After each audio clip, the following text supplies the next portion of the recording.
বৈষম্য বিরোধী আন্দোলন থেকে শুরু এবং এখন একটা পর্যায়ে পৌঁছে গেছে, যেটা হচ্ছে প্রবাসীরা রেমিটেন্স পাঠানো বন্ধ করে দিচ্ছে। এটা সোশ্যাল মিডিয়ার ভাইরাল নিউজ। এখন কে বন্ধ করেছে, কে পাঠাচ্ছে সে বিষয়ে জানি না। তবে কেউ কেউ বলছে হুন্ডিতে পাঠান, কেউ কেউ বলছে সরাসরি পাঠান, কেউ বলছে পাঠাবেন না, কেউ কেউ অনেকে মিলে সিদ্ধান্ত নিচ্ছে যে রেমিটেন্স তারা পাঠাবে না। আসলে প্রশ্নটা হচ্ছে, রেমিটেন্স সরাসরি পাঠালে কি হয়, অথবা হুন্ডিতে পাঠালে কি হয়? আর যদি না পাঠান সেটা তো ভিন্ন কথা। না পাঠালে তো কোথাও যুক্ত হবে না।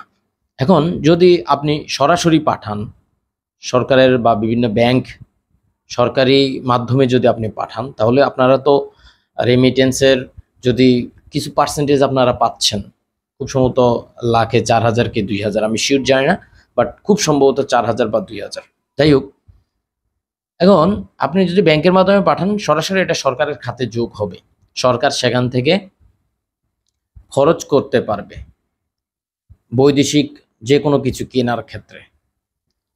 আপনি যে ডলার পাঠান বা দিরহাম পাঠান, রিয়াল পাঠান, যেটাই পাঠান না কেন সেটা ডলার হিসেবে যোগ হয়। এই ডলার কিন্তু বাংলাদেশ ব্যাংকে অথবা সরকারের খাতায় থাকে। সেটা কিন্তু আপনার পরিবার বা পরিজন কাউকে দেয় না, তাদেরকে কিন্তু টাকা দেওয়া হয়। আমি নিজেও রেমিটেন্স নিয়ে আসি, ইউটিউব ফেসবুকে যেহেতু কাজ করি, সেক্ষেত্রে আমিও কিন্তু রেমিটেন্স নিয়ে আসি। এখন আমি কিন্তু ডলার পাই না, আমাকে কিন্তু টাকা দেওয়া হয়। এখন যদি আমার ডলার প্রয়োজন হয়, আমি ব্যাংকে যেতে হবে, আমাকে ব্যাংকে যেতে হবে, সেখানে গিয়ে তারপর ডলার নিয়ে আসতে হবে। আমাকে যে রেট দেওয়া হয়, আমি হয়তো সেই রেটের বেশি দিয়ে কিনতে হবে। এটা হচ্ছে আমার দুর্ভাগ্য।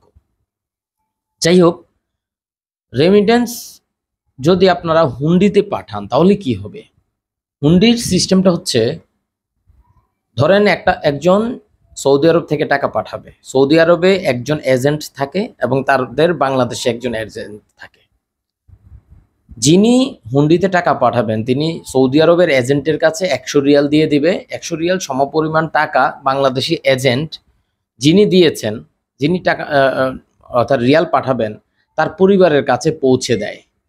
বিষয়টা এখন বর্তমানে এই পর্যায়ে। আগে ছিল এসে দিয়ে যেত, কিন্তু এখন বর্তমানে বিষয়টা হয়ে দাঁড়িয়েছে, মানে ডিজিটাল হওয়ার কারণে বিকাশে পে করে দেয়, তার নিজস্ব ব্যাংকে পাঠিয়ে দেয় টাকাটা।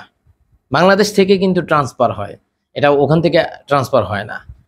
সো এই যে রিয়ালটা বাংলাদেশে আসে নাই ডলার হিসেবে, সেই রিয়ালটা কিন্তু সৌদি আরবের ওই হুন্ডি এজেন্ট ইউজ করবে।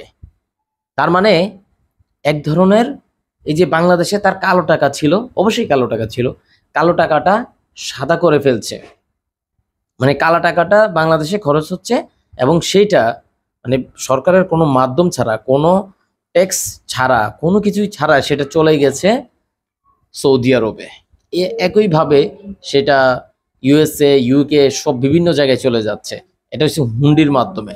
সো হুন্ডির মাধ্যমে টাকা পাঠানো অথবা টাকা, অর্থাৎ রিয়াল বলেন, ডলার বলেন, যাই বলেন, সেগুলো সবই হচ্ছে বেআইনি।